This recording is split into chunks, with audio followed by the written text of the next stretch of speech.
Zisťovanie ekvivalencií dvoch automatov. Za úlohu máme zistiť, či konečné automaty M1 a M2 sú ekvivalentné. Toto je automat M1 a toto je automat M2. Ekvivalenciu zisťujeme tak, že vytvoríme si automat M, ktorý je zjednotením automatov M1 a M2. A z tohto automatu si zapíšeme prechodovú tabuľku. V prechodovej tabuľke máme stavy a vstupy. Vstupy sú, vyčítame 0,1 a stavy sú A, B, C v prvom automate a v druhom automate to je I, J, K, L, M, 2, 4, 5 a ideme zapisovať do tabuľky. Zo stavu A pri vstupe 0 sa dostávame do stavu C a výstup 0. Vstupe 1 do stavu B a výstup 0. Pre B je to A lomeno 1 a C lomeno 0. Pre C je to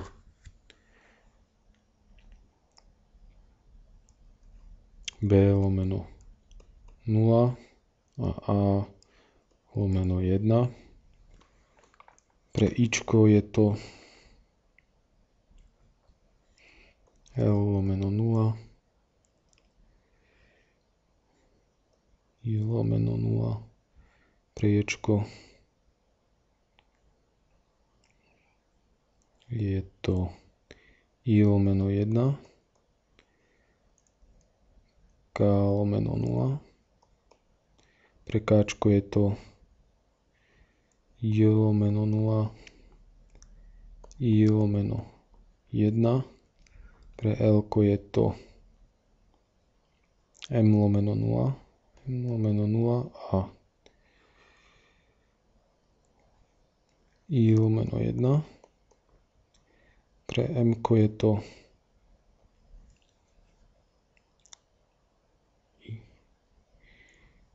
I lomeno 1 a L lomeno 0. Ako pomôcku si zapíšeme vlastne výstupy, aké sú 0, 0, 1, 0, 0, 1, 0, 0, 1, 0, 0, 1, 0, 1 a 1, 0. A ideme si urobiť projekciu. Čiže P1 dvojbodka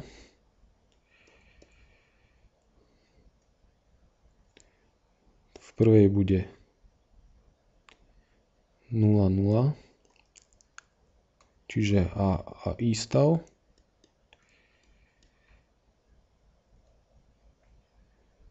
V druhej triede bude 1, 0, čiže tieto stavy. Tu máme B je M, B je M a v tretej triede bude 0, 1, čiže C, K, L.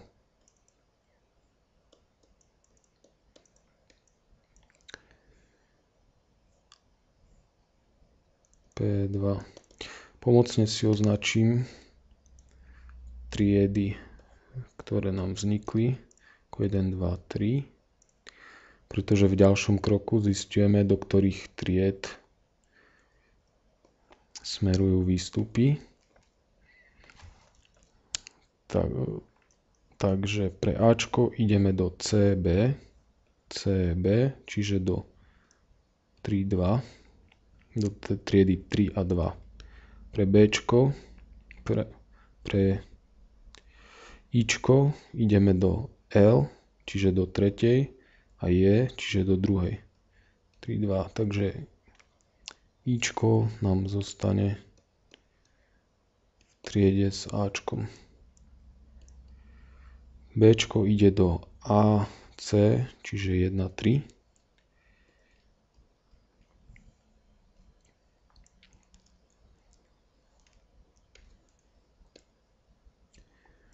Ďalej tu máme Jčko, ktoré ide do I a K, to znamená 1, 3 zostane v tejto triede s Bčkom. A potom tu ešte máme M, ktoré ide do I a L, čiže do 1, 3, takisto zostane v triede s Bčkom. Takže druhá trieda sa nám nerozštiepila, nezjemnila. Ďalej tu máme tretiu triedu, kde Cčko ide do BA, takže do 2, 1. Kčko ide do JI, čiže do 2, 1. Takisto zostane s Cčkom. A Lko ide do MI, takže 2, 1. Tiež zostane v triede s Cčkom. Keďže P1 sa rovná P2, nemusíme pokračovať a vieme, že automat je už redukovaný.